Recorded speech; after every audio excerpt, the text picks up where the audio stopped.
Abra sua Bíblia lá no livro de Isaías, capítulo 50, versículo 4.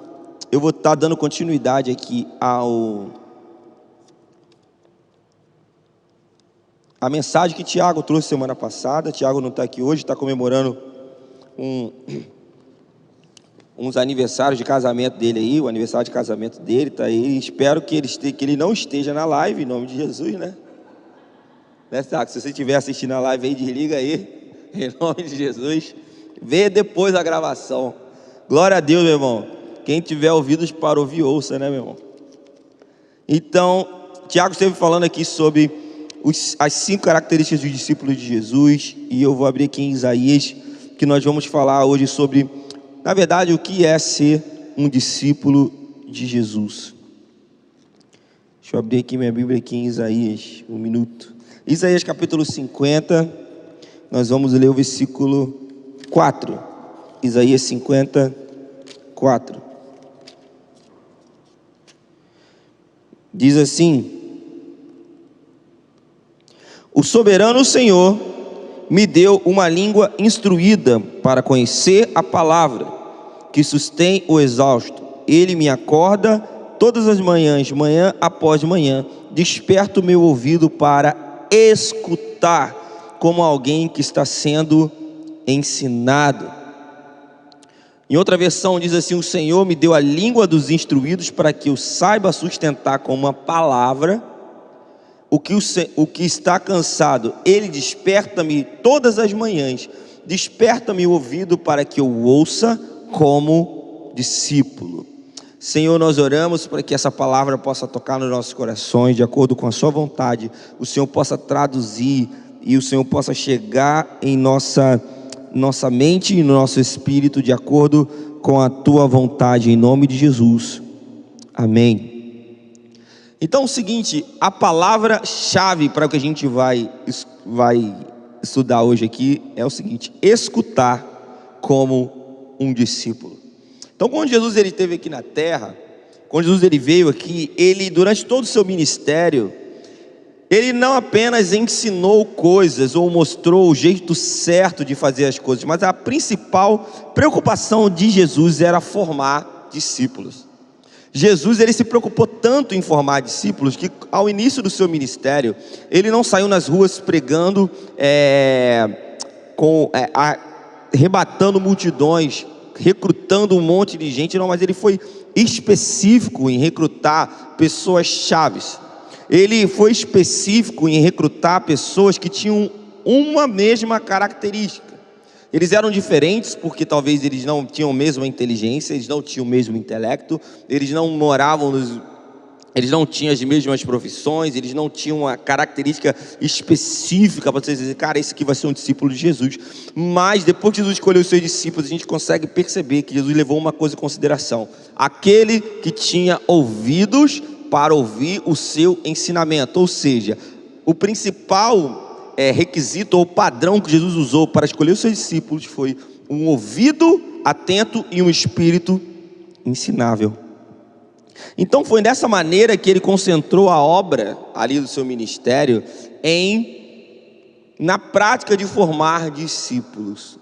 Você vê isso lá no final de Mateus, ele, quando está subindo aos céus, ele diz: olha, eu estou aqui, vocês viram várias coisas, portanto ide e fazei discípulos em todas as nações, e discípulos de todas as nações. Então o que a gente conhece hoje como igreja, a igreja do Senhor em Duque de Caxias, tudo tem a ver com os discípulos de Jesus, ou com a formação e a continuidade do discipulado de Jesus. Jesus disse: façam discípulos. Por quê? Porque através do discipulado, através da formação de pequenos cristos, de cristãos, de pessoas parecidas com Jesus, nós conseguiríamos manter o evangelho e levantar uma igreja em 2021, 2022, sendo o Senhor a cabeça da igreja. Então, durante o ensinamento de Jesus, o ministério de Jesus, Ele sempre teve a multidão ao seu redor. Você vai ver ali em Marcos, principalmente em Marcos capítulo 10, você vai ver ali em Marcos capítulo 5. Jesus, ele andava, e aonde ele andava, praticamente muitas pessoas o seguiam. Depois que ele começou a operar milagres, depois que ele começou a multiplicar, quando ele multiplicou os pães, quando ele curou um cego, quando ele levantou ali da cama a filha de Jairo, quando ele deu uma palavra para que o empregado daquele centurião fosse curado, todas as coisas, todas essas maravilhas, as pessoas começavam a perceber, e muitas pessoas começaram a se juntar e andar atrás de Jesus. Então Jesus sempre teve uma multidão ao seu redor. Então pessoas, preste atenção, na época não havia Uber, né? Era camelo, jumento, talvez uma carroça, e as pessoas percorriam dias, cara, ficavam dias talvez sem tomar banho, sem comer direito, caminhando milhas para ouvir o que Jesus tinha a dizer dia após dia. Isso é aumentando o número de pessoas, cada vez mais pessoas seguiam a Jesus. Mas essa história, e a história bíblica, a narrativa bíblica nos mostra que Jesus, apesar de ter uma multidão ao seu redor, ele não se iludia com a quantidade de pessoas que estavam ao seu redor. Por quê? Porque a multidão vem e vai. A multidão uma hora está com você, outra hora não está. São tantas pessoas e não existe uma fidelidade, uma fidelização de pessoas. Apenas é uma multidão. Então Jesus, ele sabendo disso, ele dedica ali o seu tempo, ele dedica a maior parte da sua vida para investir em alguns homens. Jesus se preocupa em reproduzir o seu estilo de vida, o seu próprio estilo de vida na vida daqueles homens. Ele se dedica inteiramente a um grupo pequeno de pessoas. Ali eram 12 pessoas no início, 12 pessoas que não eram os mais capacitados, não eram as pessoas mais inteligentes, não eram aquelas pessoas que a gente fosse escolher. Já aconteceu assim com você? Você vai jogar um futebol, e já acontece muito com os meninos. A gente vai jogar um futebol e a gente tem lá um grupo, e aí 2 pessoas tiram para o ímpar, e o que ganhou vai escolher no primeiro time, né? Quero fulano. Tu já ficou para trás? Tipo, por último, você fala, caramba, são 4 em cada time, já tem 2, 3, 4, falta 1 e não vão me chamar. Já percebeu? Sempre tem aquela galera que ninguém chama. Talvez essa galera seja você. Já ficou para trás? Se você ficou para trás, escreve no chat, fiquei para trás. Digamos que Jesus fosse recrutar os seus discípulos. Sabe essa galera que ficava para trás? Provavelmente foi essa galera que Jesus escolheu. Uma galera que não tinha nada para oferecer às nossas vistas, né? Não era uma galera que você olhava e falava assim, cara, eu vou escolher esse cara. Não. Porque Jesus, ele olhava outras coisas. Ele olhava um ouvido para ouvir e um coração ensinável. Não eram as pessoas que mais iam influenciar a sociedade naquela época, que mais influenciavam a sociedade naquela época. Não eram as pessoas que tinham seguidores, não eram aquelas pessoas, se fosse nos dias de hoje, Jesus, ele não ia escolher aquelas pessoas que têm bastante seguidores nas redes sociais, porque eles provavelmente, todo mundo sabendo que aquelas pessoas seguem a Jesus, um monte de gente também iria atrás. Não. Sabe, o critério que Jesus usou era que aquelas pessoas fossem discípulos. Então Jesus, ele convida essas pessoas para caminhar junto com esse estilo de vida prático que ele tinha. Dia a dia, da maneira como ele lidava com os fatos e problemas, na maneira que ele lidava com quando algum problema acontecia, na maneira que ele lidava quando as coisas estavam dando errado. Então ele começa a depositar nos seus discípulos ali um padrão que Deus desejava para todo o seu filho ali desde Adão. Existia um padrão ali para Adão, existia um padrão. Deus falou assim, Adão, faça isso aqui, cultive isso, sabe, cultive o jardim. Não somente de cuidar do jardim, mas cultivar o jardim tinha a ver com espalhar a cultura. Cultive o jardim, digo, na verdade, espalhe essa cultura. Então existia um padrão de Deus. Depois disso, o ser humano perdeu um padrão que Deus queria. Quando Jesus veio, ele veio com essa ideia, eu preciso colocar no coração daquelas pessoas a visão do Pai, o padrão que Deus tem para os seus filhos. Então esse padrão que Jesus estabeleceu foi a principal ferramenta para que isso desse continuidade e o Evangelho chegasse até você hoje em 2021. Sabe,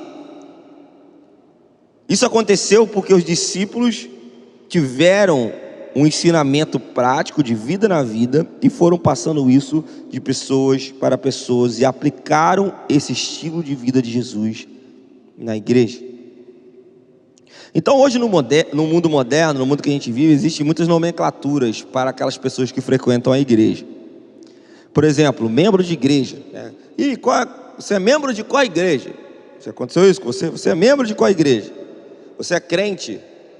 Você é cristão? Você é evangélico? Até porque hoje o termo evangélico já se tornou um termo pejorativo. Quando alguém fala que você é evangélico, está querendo dizer que você é uma pessoa chata, fanática, né? Tipo, é isso. Não é nada de bom quando alguém está se referindo, te chama de evangélico. Hoje em dia, quando a pessoa fala que você é evangélico, ela não está dizendo que você vai para a igreja e você ama Jesus, está dizendo que você é um fanático. É coisa ruim quando ela fala que você é evangélico. Não que ser evangélico seja ruim, mas já se tornou um termo pejorativo para o mundo. Tudo isso como referência para aquelas pessoas que são cristãs. Mas quando você olha na Bíblia, a gente não encontra essas palavras. Na Bíblia não tem a palavra evangélico. Claro, porque o evangélico vem de evangelho, aquele que foi alcançado pelo evangelho evangélico. Crente, aquele que creu no evangelho, né? A gente entende isso, crente. Membro de igreja, aquele que entrou para uma igreja, para uma comunidade local, ou uma igreja local, seja por batismo, seja por carta, seja por assembleia, seja porque entrou para a igreja. Então a gente tem várias referências, mas quando a igreja estava reunida, ali na Bíblia, ali estavam os discípulos de Jesus. Então, Deus sempre gostou da forma de fazer discípulos e de reproduzir a vida de Deus que vive em Jesus em outras pessoas, a vida que vive de Deus em mim em outras pessoas. Então a Bíblia mostra que pessoas que tinham um relacionamento de discípulos muito mesmo antes de Jesus, isso não é um termo que veio em Jesus. Você vê ali Moisés e Josué, Êxodo capítulo 24, Êxodo 33, você vê que Moisés tinha ali um discípulo que era Josué, o seu aprendiz. Você vê ali no Antigo Testamento Eliseu e Elias, né? Eliseu era o discípulo de Elias, 2 Reis capítulo 2. Então você vê que o discipulado é algo muito antes de Jesus, não foi Jesus que instituiu o discipulado. Mas a palavra discípulo se refere a alguém que é um aprendiz ou um estudante. Então nos dias de Jesus as pessoas chamavam Jesus de rabi, quer dizer mestre. Para onde o rabi fosse, para onde o mestre iria, o seu discípulo ia, o seu aprendiz ia atrás aprendendo com o ensino na prática, para aprender como ele deveria se comportar nas coisas que ele faz da vida. Então basicamente um discípulo é um seguidor de Jesus, mas é preciso que a gente entenda esse termo seguidor. O que significa ser um seguidor? Mas isso é de uma forma literal. Discípulo é um seguidor de uma forma literal. Quando a Bíblia diz que a igreja do Senhor é formada de discípulos de Jesus. Ou seja, a igreja do Senhor, a igreja que vai triunfar quando Jesus voltar, ela não é formada pelas pessoas que têm a carteirinha da ordem batista. Ela não é formada pelas pessoas que frequentam uma igreja batista, presbiteriana, Assembleia de Deus, universal, mundial, galaxial. Não é. A igreja do Senhor é formada por discípulos de Jesus que são seguidores de Jesus. Muitos deles são membros de igreja, mas nem todo membro de igreja é um discípulo de Jesus. Faz sentido? Tornar-se um discípulo de Jesus consiste plenamente e simplesmente em obedecer o seu chamado literalmente e segui-lo. Ou seja, se você ia numa direção, agora você para a direção que você anda e você vai na direção que Jesus está indo. Mas Jesus está indo em qual direção? A Bíblia. Ou seja, se você é um cristão, crente evangélico, membro de igreja ou qualquer nomenclatura que você desejar, mas você não segue a Bíblia, você não é um seguidor. Se você não é um seguidor, você não é um discípulo. Se você não é um discípulo de Jesus, se você morrer, você vai para o inferno. Você não faz parte da igreja de Deus.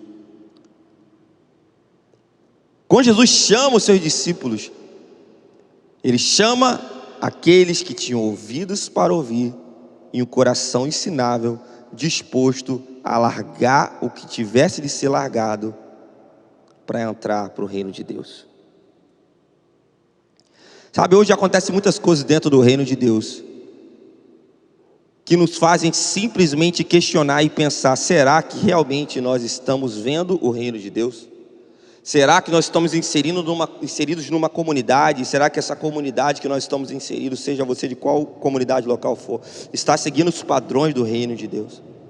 Muitas coisas erradas acontecem nos lugares, muitas coisas erradas acontecem nas igrejas locais, e os seguidores de Jesus não se levantam para confrontar as coisas que estão erradas perante a palavra, porque são apenas crentes, cristãos, evangélicos, que sentam num culto para ouvir uma palavra, estão pouco interessados se as coisas estão de ordem com a igreja, da Bíblia.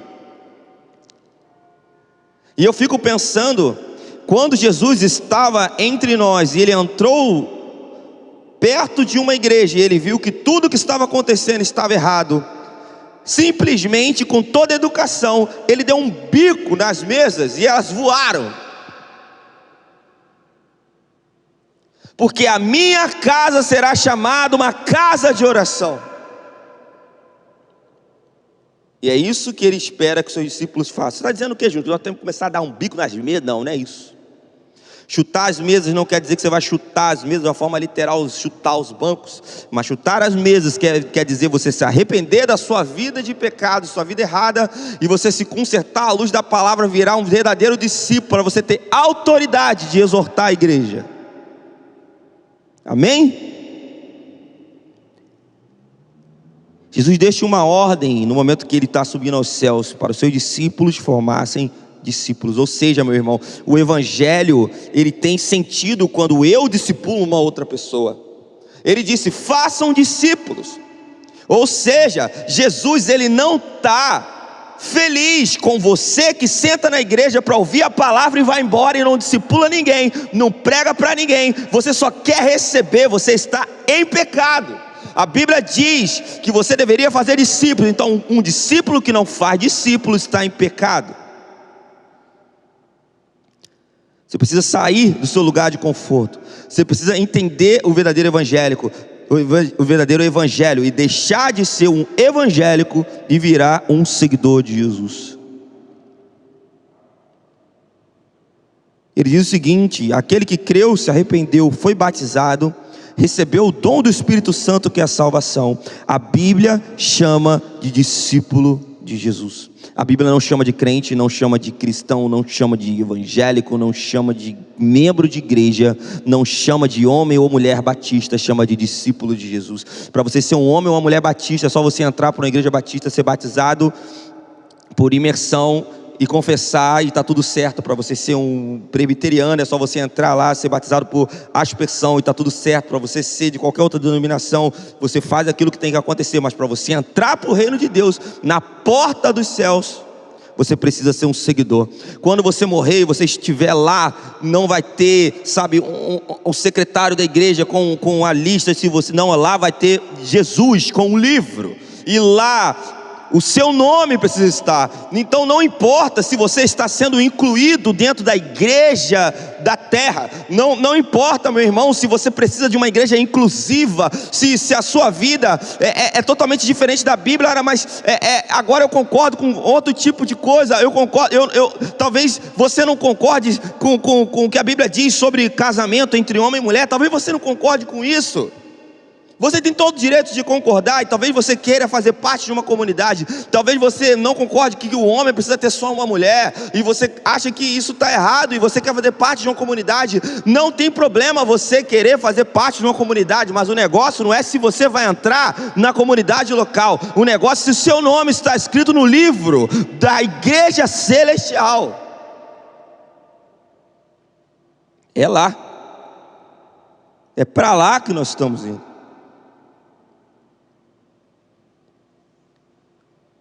É importante entender que no contexto do Novo Testamento não existe nenhuma pessoa sequer convertida que não seja um discípulo de Jesus.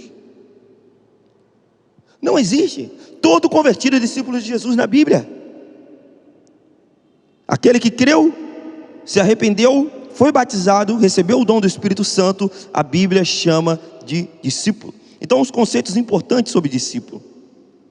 A palavra convertido aparece 2 vezes só no Antigo Testamento, no Velho Testamento, sabia? A palavra crente aparece 15 vezes no Novo Testamento. A palavra discípulo aparece 3 vezes no Velho Testamento e 258 vezes no Novo Testamento. Evangélico não aparece em lugar nenhum na Bíblia. Essa palavra realmente está carregada de má fama. Salvo quer dizer o que foi libertado ou liberto do poder da condenação do pecado, convertido, o que mudou a sua atitude, a sua mentalidade através do arrependimento. E o discípulo é o seguidor, o praticante dos ensinos do mestre, é um cara que é submisso. Então eu sempre comento aqui, no Brasil é muito comum a gente encontrar pessoas que se dizem convertidas. Elas creem sinceramente que são salvas, mas se você perguntar se elas desejam se submeter à Bíblia e a Cristo em tudo, ela vai falar, ainda não, ainda não. Talvez um dia eu me consagre totalmente, talvez um dia eu esteja preparado para tomar uma decisão dessa. Isso é uma grande contradição, meu irmão. Porque como alguém pode se considerar salvo ou convertido se não entregou a sua vida totalmente a Jesus? Para viver em total obediência a Ele. Como alguém pode dizer que é convertido se não renuncia a tudo que tem quanto à sua própria vida? Olha, preste atenção, o jovem rico foi até Jesus, e o preço era largar tudo que tinha, cara. Jesus falou, você quer vir? O que você tem que fazer para ter a vida eterna? Então, meu irmão, larga tudo que você tem, venha. Jesus não estava querendo dizer, meu irmão, que você tem que, viver como um nômade, ou viver tipo hippie, né? Vamos morar em cabanas e vamos viver na praia, fazer luau e não é isso. Sabe o que acontece? Aquele jovem, ele queria entrar para o reino de Deus sem que tivesse qualquer tipo de mudança no seu estilo de vida, sem que ele precisasse mudar nada. Ele queria, porque ele era rico, então provavelmente tudo que ele queria ele conseguia comprando. Sabe quando você é rico? Quando você é rico, você vai falar até na igreja. Às vezes você não sabe nada, você é tipo uma pessoa ignorante, biblicamente. Mas se você é rico, você vai falar, todo mundo para te ouvir. Já viu que todo mundo para ouvir um rico? Às vezes você não sabe nada, o rico não quer dizer que é um bom cristão. Um cristão rico não quer dizer, meu irmão, que ele segue a Jesus. Não quer dizer nada, quer dizer que ele tem mais dinheiro do que você, só isso. Mas geralmente, se o cara tem dinheiro, ele está sempre nos melhores lugares. Ele está sempre se a gente fizer uma votação aqui, todo mundo vota naquele que tem mais dinheiro. Já percebeu? A gente não sabe para quê. Vamos eleger um cara aqui para carregar isso daqui. Aí se você não conhece ninguém, você vai olhar o que tiver mais dinheiro, aquele cara ali deve ser capaz. Porque a gente acha que quem tem dinheiro é capaz. Graças a Deus, quem tem dinheiro, meu irmão, realmente tem algum tipo de capacidade para gerar dinheiro. Ou sei lá, às vezes o cara herdou aquilo, ou às vezes o cara construiu, ótimo. Mas isso não quer dizer, isso não é o principal requisito para a pessoa ter voz em algum lugar, principalmente no reino de Deus, que Jesus batia tanto quanto os ricos. Então se tem alguém que nós precisamos prestar bastante atenção, são os ricos. Jesus disse várias vezes que existe uma crise entre a riqueza e o reino de Deus. Então preste atenção numa coisa: Aquele jovem rico, ele tinha dinheiro, então ele tinha influência. O que ele queria, ele conseguia. Ele chegou para Jesus: o que eu preciso para fazer entrar no reino de Deus? Jesus disse: você precisa entender que a sua vida não vale nada no reino de Deus com o que você tem. Você tem que entender que você é rico aqui, mas para o reino de Deus você não é ninguém. Foi isso que Jesus quis dizer. Quer vir? Venha como ninguém e deixe tudo aí. Ele não quis. Então, meu irmão, preste atenção. Para entrar para o reino de Deus precisa haver renúncia. Então, o evangelho que não tem renúncia, nós precisamos parar para entender que evangelho é esse. Que evangelho é esse? O evangelho precisa ter renúncia, cara. Beleza? E talvez você fale assim: ah, meu Deus, o Júnior estava falando dos ricos, meu Deus, meu polêmico. Presta atenção, meu irmão, o cara rico que está ouvindo eu falar nem está ofendido. Só quem não tem dinheiro está ofendido. Poderia se ofender, porque você queria ser rico. Quem é rico está nem aí para isso. O cara está ligado no que eu estou falando. A maioria de nós que não somos ricos, que ficamos com esses mimimi. Então preste atenção, o convertido é muito mais um crente. Muito mais de um crente, um convertido é um discípulo. Mateus 9:9, partindo Jesus dali, viu sentado na coletoria um homem chamado Mateus e disse-lhe: segue-me. E sabe o que ele fez? Ele levantou e seguiu. Ele entregou tudo, ele largou tudo que ele estava fazendo e seguiu. Momentos antes, no capítulo 7 de Mateus, Jesus estava ensinando no monte acerca das árvores e dos seus frutos. Ele disse o seguinte, que uma árvore boa dava frutos bons e uma árvore ruim dava frutos ruins. E ele se referia, na verdade, aos falsos profetas ou falsos discípulos de Jesus. E ele os identifica como lobos em pele de cordeiro.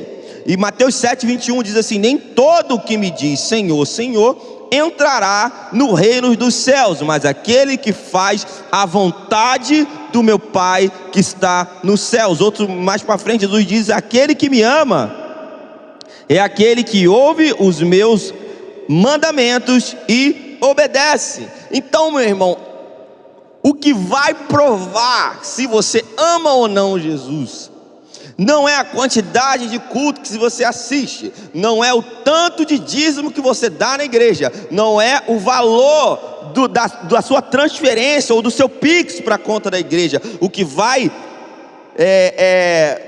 mostrar e provar que você ama Jesus é você obedecer a Bíblia. Jesus estava querendo dizer aqui que um discípulo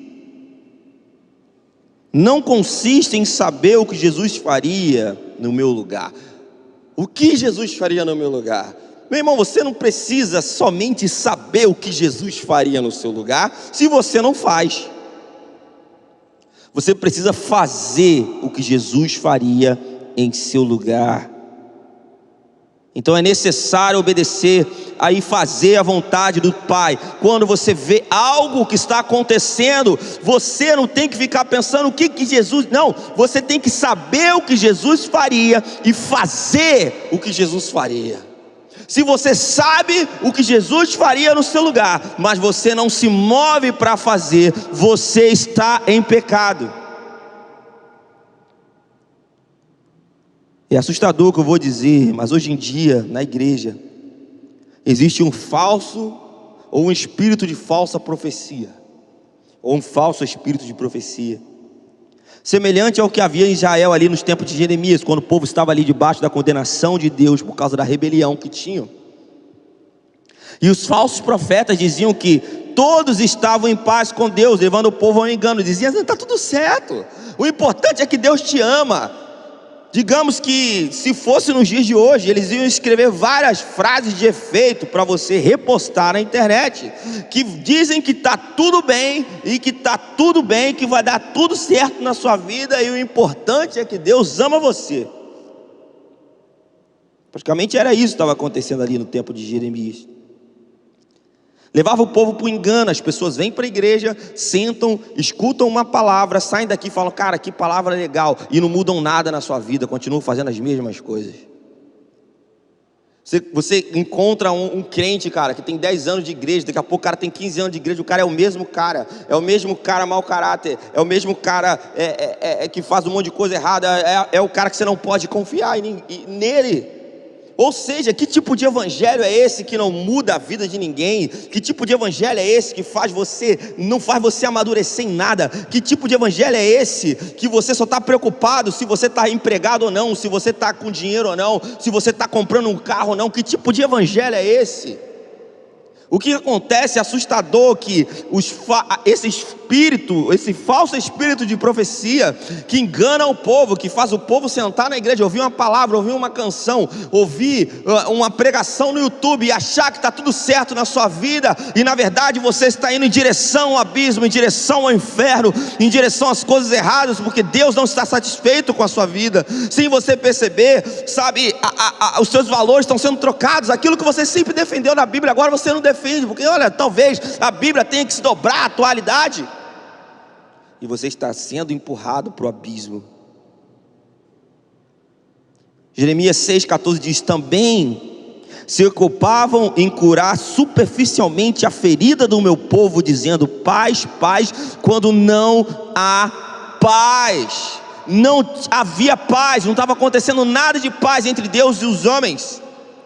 Deus estava furioso com os homens, e os profetas se levantavam, os falsos profetas, dizendo que estava tudo certo. Deus não estava feliz com a igreja, Deus não estava feliz com o seu povo, e as canções cantadas eram que tudo ia funcionar, que mesmo que as coisas estão demorando a acontecer, uma hora vai rolar, e tudo era levado, as mensagens eram apenas palavras de autoajuda, para que as pessoas pudessem ficar felizes e saírem melhor. Quando não havia paz, não havia paz entre Deus e os homens, o Deus não estava satisfeito com a vida da igreja, as pessoas viviam sua vida de pecado, e estavam indo ao engano. Jeremias 23, diz assim, 16, 17, assim diz o Senhor dos Exércitos: não deis ouvidos às palavras dos profetas que vos profetizam a vós, ensinando-vos vaidades. Falam da visão do seu coração, não da boca do Senhor. Ou seja, Deus estava tirando toda a credibilidade e autoridade das palavras daqueles profetas. Continuando o versículo diz: dizem continuamente aos que desprezam a palavra do Senhor, ou seja, aqueles que não estão obedecendo a lei, a Bíblia, paz tereis. E a todos que andam na teimosia do seu coração dizem: não virá mal sobre vós. Ou seja, o negócio estava tão feio ali para os profetas da época, que Deus fala para Jeremias, capítulo 15, versículo 19, ele vira para Jeremias e diz assim: ó, Jeremias, se você apenas separar o vil do precioso, se apenas você separar o que está bom do que está ruim, você será minha boca nesse lugar, será minha boca na terra. Sabe, Deus nesses dias está restaurando as realidades básicas do Evangelho do Reino de Deus, para que se cumpram as palavras da profecia dada por Malaquias. Malaquias 3,18 diz assim: então vereis outra vez a diferença entre o justo e o ímpio, entre o que serve a Deus e o que não serve a Deus. Cara, se a gente não consegue ver a diferença do irmão que está na igreja e o que está no mundo, se a gente não consegue ver a diferença entre o marido que vem à igreja e o marido que não vai à igreja, se você não consegue perceber uma diferença entre o seu chefe que vai à igreja para o chefe que não vai para a igreja, se você não consegue ver a diferença do caixa do supermercado que vai para a igreja para o caixa que não vai para a igreja, a coisa está feia. Malaquias 3,18 diz assim, é uma profecia que nós vamos ver outra vez a diferença entre o justo e o ímpio, entre o que serve a Deus e o que não serve a Deus. Deus está levantando na sua casa de novo a identidade do discípulo de Jesus. Finalizando aqui, todo salvo é um discípulo. Ninguém que não está disposto a ser um discípulo de Jesus não pode ser salvo. Ninguém que não está disposto a ser um discípulo de Jesus não entra no reino de Deus.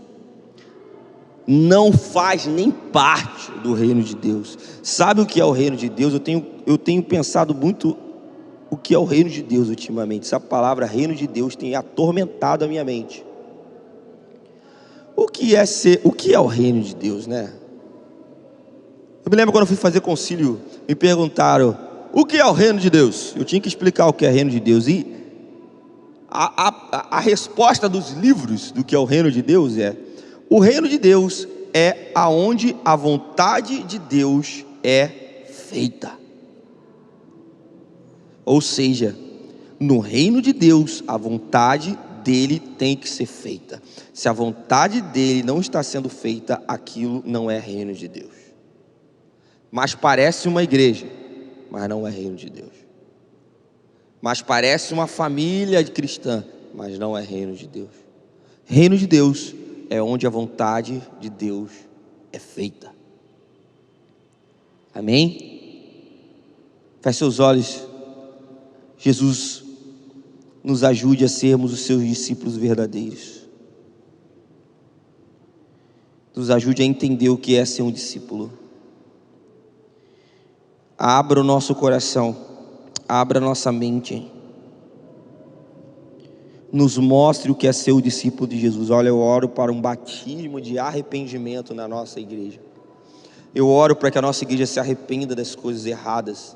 Eu oro para que o Senhor comece a tocar em nosso coração e nós possamos entender que muitas coisas que nós estamos fazendo, nós precisamos nos arrepender.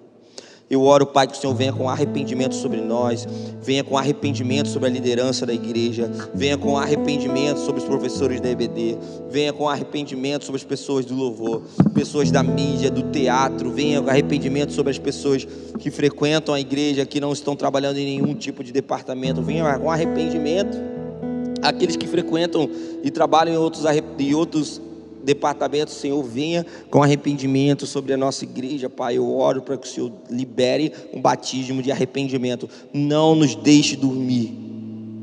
Não nos deixe dormir. Não nos deixe dormir enquanto a profecia de Malaquias 3,18 não vier.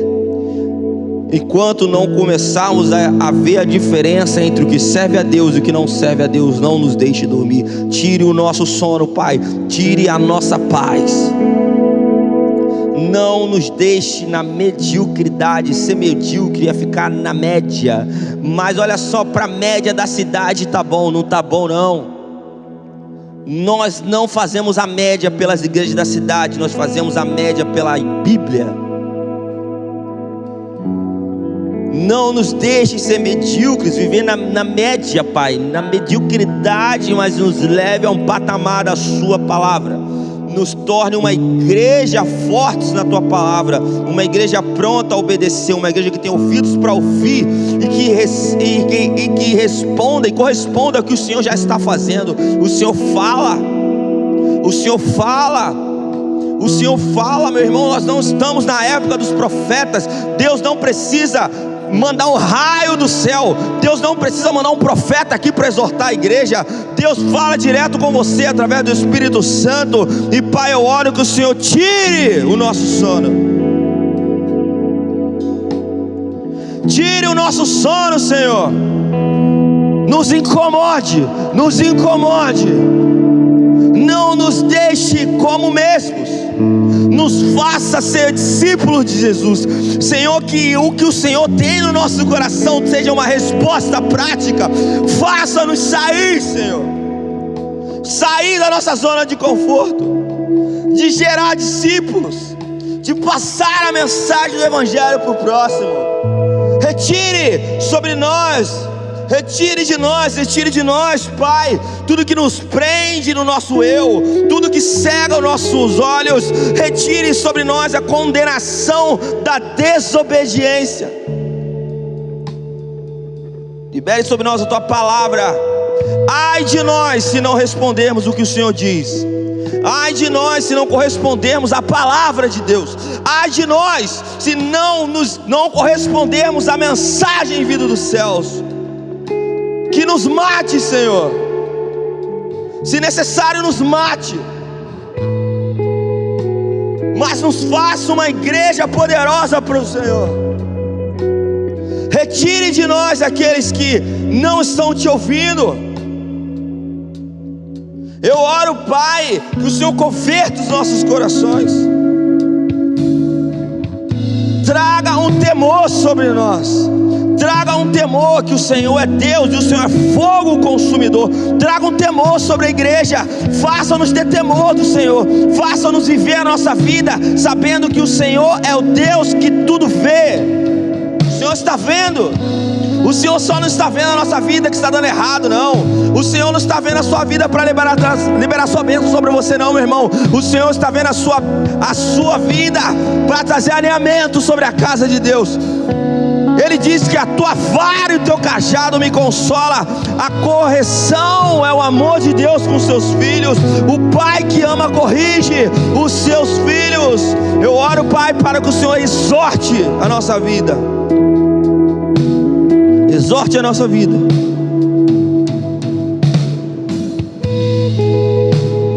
Exorte a nossa vida. Retire as coisas erradas de nós, meu irmão, em nome de Jesus.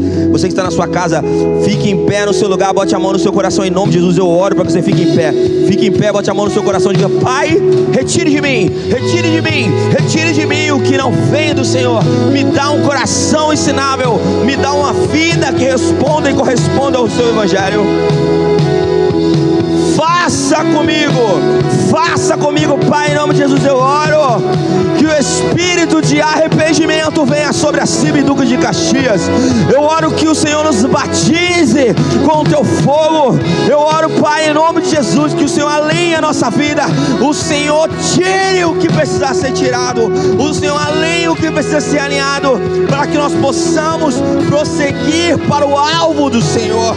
Libere um batismo de arrependimento sobre nós. Não nos deixe entrar em 2022 da mesma forma. Sim, abre o seu coração na sua casa e diga: Pai, é chegado fogo sobre a igreja de Deus. É chegado fogo de purificação. Batiza a sua igreja com fogo. Ei! Batiza com fogo. Sim, eu não estou falando somente com o Espírito Santo e os poderes e os dons. Não é isso que eu estou dizendo, igreja. Eu estou dizendo com fogo de arrependimento, um fogo de purificação, um fogo de alinhamento, um fogo de conserto. Arrependei-vos, pois é chegado o reino de Deus. Ei!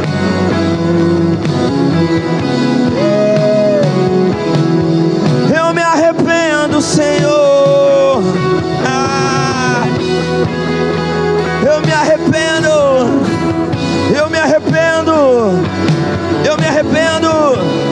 Eu me arrependo. Abra a sua boca na sua casa, que eu me arrependo, Senhor. Eu me arrependo, Senhor. Começa em mim. Ei!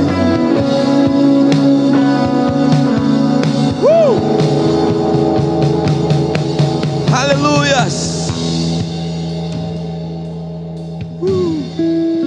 Começa em nós, Espírito Santo. Começa em nós, Deus. Faz em nós. Comece em nós. Faça em nós, Pai. Faça em nós.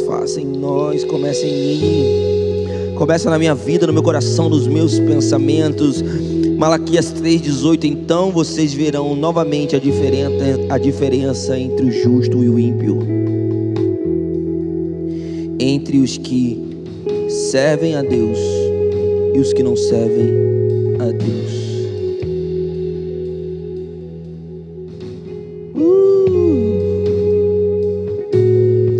Então vocês verão novamente a diferença entre o justo e o ímpio, entre aqueles que servem a Deus e aqueles que não servem a Deus. Então vocês verão novamente a diferença entre o justo e o ímpio, a diferença entre os que servem a Deus e E os que não servem a Deus, igreja, nós precisamos nos levantar. Romanos capítulo 8 diz que a criação, o mundo aguarda ansiosamente pela manifestação dos filhos de Deus. Precisamos nos levantar. Precisamos nos levantar, precisamos sair da mediocridade. Precisamos entender que se Jesus levantou uma igreja desse tamanho aqui no meio da Vila São Luís, se Jesus levantou um prédio desse tamanho, nós precisamos encher esse lugar de pessoas sedentas por Jesus. Nós precisamos entender, nós precisamos sair da mediocridade. Nós precisamos sair daquele papo de não, mas não está tranquilo não, meu irmão. Tem um monte de gente, tem um monte de vizinho que precisa saber de Jesus. Tem um monte de banco vazio nesse lugar que pode estar cheio de Deus.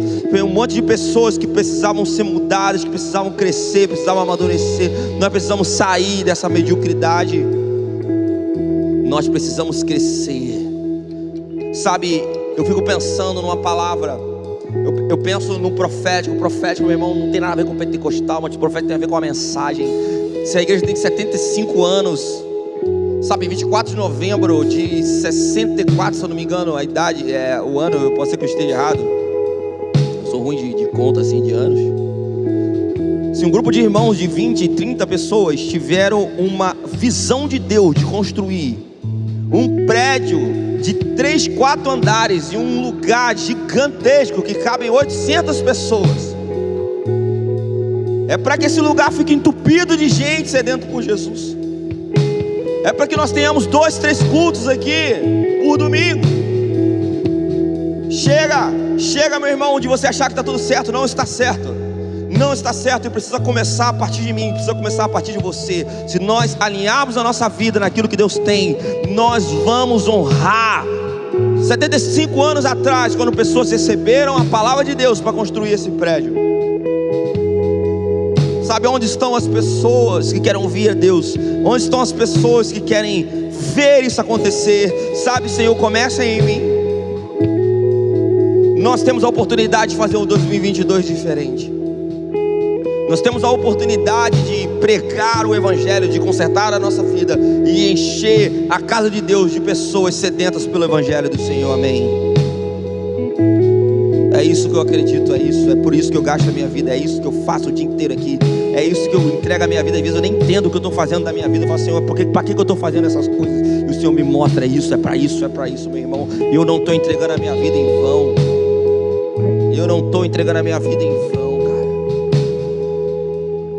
Creio que você também não vai entregar a sua vida em vão e não está entregando a sua vida em vão. Deus te colocou na Cibiduque de Caxias, na Vila São Luís, para levantar o nome de Jesus aqui nesse lugar, amém? Para levantar o nome de Jesus, para ver a fama do nome de Jesus aqui nessa cidade, para ver a fama do nome de Jesus aqui nesse bairro. É para isso que você está nesse lugar, é para isso que você está na igreja que ama e abençoa, em nome de Jesus, amém e amém.